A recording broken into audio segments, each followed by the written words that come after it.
Hi there. Today we're going to be reading Mr. Gunn and the Cherry Tree by Andy Stanton and illustrated by David Tasman. Let's get started. A grove there stands where Runtus once did rule, high up above the world, amongst leafy bower, and capering and singing played the fool, and thus passed many a happy blissful hour. But fate may strip a king of all of his power, and crown a fool a king in one fell blow, and 'neath the petals of the fairest flower lieth poison in the darkness down below. So to that grove, wise traveller, do not go. From A Gentle Pilgrim's Guide to Lamanick Bibber, 1581. Rough translation. There was once a strange little bloke called Runtus, who used to live in the forest. But things aren't always what they seem, so keep away, or it might muck you up. Chapter 1. Spring Fever. Yes, no, maybe, what? Hello. The whole squeak-mantling mess began on a day so innocent, a day so sweet and pure, a day so splendid, superb, and magnificent, it could only be the first day of spring. Ah, spring, or as it is called in France, Le Boin. It is a brilliant season, definitely in the top 5. And what a freshal, special morning it was in the town of Lamanick Bibber, my friends. The sun was shining, the birds were playing Quidditch in the treetops, and the ground was sort of just laying there, letting people walk all over it. It was a glorious, give-me-morious, start-of-the-storiest sort of a spring morning, and as you can imagine with your tiny little brains, everyone was looking forward to it like a rascal. "I'm looking forward to it like a rascal," said Jonathan Ripples, the fattest man in town. "I think I'll celebrate by eating not 1, not 2, but 8 hot-cross buns." "I'm looking forward to it like a rascal," said Martin Launderette, who ran the launderette. "I think I'll celebrate by spitting on not 1, not 2, but all 8 of Jonathan Ripple's hot-cross buns." "I'm looking forward to it like a rascal," said the little girl called Peter. "I think I'll read my favorite children's book. Biffy the Worm gets arrested for accidentally murdering everyone in Canada.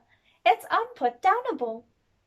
But just as everyone was about to settle down into their beautiful spring mornings of eating, spitting, and reading, a terrible shrieking was heard. It was old Granny, the oldest woman in Lamanick Bibber. She was running up the High Street, and she was shrieking at the top of her voice. "The old ways are back!" cried old Granny, as she hinged it up the street, her petticoats all a-billow. "The old ways are back!" "Oh dear," said Jonathan Ripples, shaking his big fat head sadly. "She's been at the sherry again." "Lies!" protested old Granny, taking a quick sip of sherry from the bottle she always kept hidden in her handbag. "I never touched the stuff. But listen, the old ways are back, I tell you." Well, by now quite a large crowd had gathered, and amongst them were 2 heroes you may know quite well. One was Friday O'Leary, a marvellous old fellow who knew the secrets of time and space, and the other was Polly, the happiest 9-year-old you could ever hope to meet. She was brave and true, like a how-do-you-do, and she had everything she needed in life: a face, a couple of elbows, and a pocket full of felt-tip pens, and hardly any of them had even run out. "The truth is a lemon meringue," shouted Friday O'Leary, as he sometimes liked to do. "What's all this, then?" "Sh!" said Polly. "Old Granny's about to speak." The townsfolk fell silent as old Granny regarded them with a mysterious gaze. Then she fell asleep. Then she woke up and regarded them with another mysterious gaze. Then she fell asleep again. "Told you she was drunk," whispered Jonathan Ripples. "Lies!" cried old Granny, her eyes flying open into her most mysterious gaze yet. "Now here is my incredible news. The old ways have come back from before the days of science. Ancient spirits have awoken. Strange wisps and fancies are amongst us. 'Tis the truth, 'tis the truth, 'tis the truth I tell. Now come with me, and I will show you well." "Ooh," went the little girl called Peter. "Ah," went Jonathan Ripples. "Chirp," went crazy Barry Fungus, who thought he was a Finch.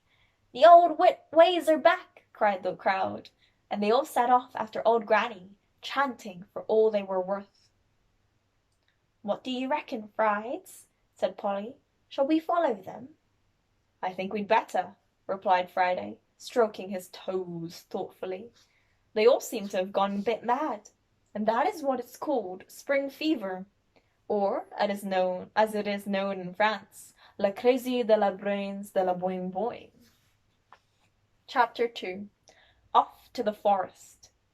Up at the top of Boaster's Hill, where the air is fresh and clean, and it's a lovely place to fly a kite, and the stars come out and twinkle at night, and I once saw a tramp there having a fight with a cat dressed up as the queen. Yes, up at the top of Boaster's Hill a school lesson was taking place in the bright morning sunshine.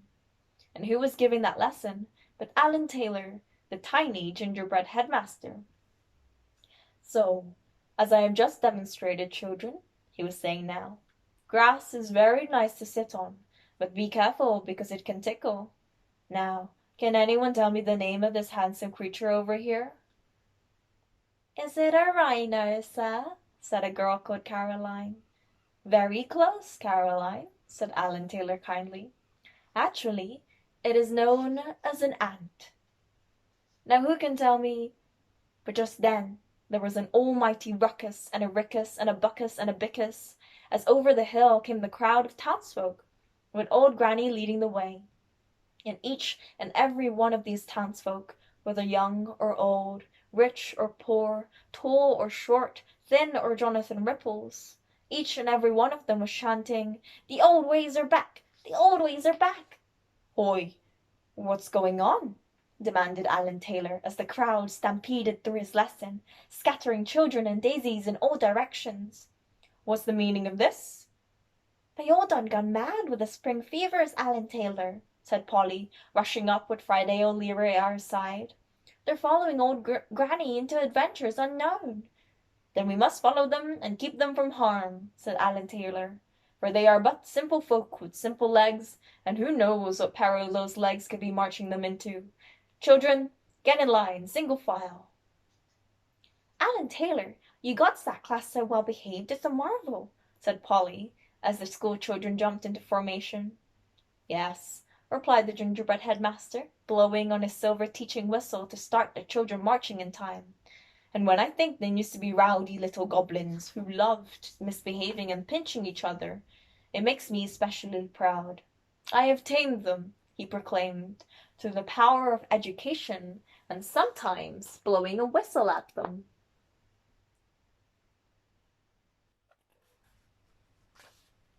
And so it went. Old Granny marched on, and the crowd of townsfolk marched behind her, and Polly and her friends marched behind them, and the school children marched behind them. Yes, there was certainly a lot of marching going on that morning, and actually it was even the month of March, so that counts as another one. Kind of. Onwards, onwards they marched. Over the fields and far away they marched. Up hill and down dale they marched. Over a glistening lake they marched. "How did we march over a lake?" said Friday. But somehow they just did. It was that sort of a day, until eventually the crowd disappeared into a thick clump of trees. "The truth is a lemon meringue," whispered Friday at the top of his voice. "Look, old Granny's leading them into the forest of Runtus, where the trees grow thick and plenty, and they say ancient spirits do dwell." "Well, there's no going back now," said Polly. And so Friday uttered the traditional words for entering forests that are said in that part of the world. "Boo, boo, Fluffy, Flappy! Boo, boo, Flappy, Flappy!" And they entered the forest of Runtus.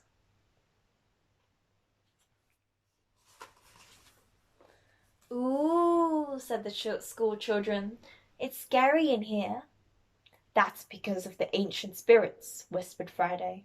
"This place is full of them, enormous phantoms as small as your finger, and a phone that rings, and when you answer, it's ghosts, and a witch who lives in a pine cone, and—" Alan Taylor blew his silver teaching whistle sharply. "Settle down, children," he said, "and enough of your tall tales, Friday. It's only a forest." But even so, it was a pretty spooky place. The only sounds were the rustling of the leaves and the soft sighing of the wind. The glooming trees crowded all around, making Polly shiver and Friday's hat whimper in fear, and the school children clutched at each other, half in terror and half in glee, as they remembered Friday's stories of ancient spirits and forest folk. Deeper they went into that forest, listening to the sounds of the forest. Whoosh! Swish! Sounds. The woodpeckers pecked, and the woodpeckers didn't. A ladybird sang a mournful song on her guitar. A dandelion chased a dandy zebra through the undergrowth, and the path before them twisted and turned through the haunting trees like some sort of big curly superfinger, beckoning them on. At last they rounded a bend and came to an archway formed by two low branches all covered in roses, and beneath those carving branches stood old Granny and her crowd, as solemn as calculators. "Here we are," whispered old Granny, and the leaves and trees seemed to whisper it back. "Here we are, here we are, here we are." "Our journey is at an end," she whispered, and the leaves and trees seemed to whisper it back. "At an end, at an end, at an end." "My leg hurts," complained Martin Launderette, and the leaves and trees seemed to whisper it back. "Stop complaining, stop complaining, stop complaining. No one cares about your stupid leg, you crybaby, crybaby, crybaby." "This is where it all happened," said old Granny, once the leaves and trees had shut up. "This is where I heard him." "Heard who?" asked a little girl called Peter. But old Granny had already ducked through the flowery archway. "Follow me," she cried. "Follow me and see for yourselves." That's all I'm reading today. If you want to find out more, continue reading this book. I hope you enjoyed reading with me.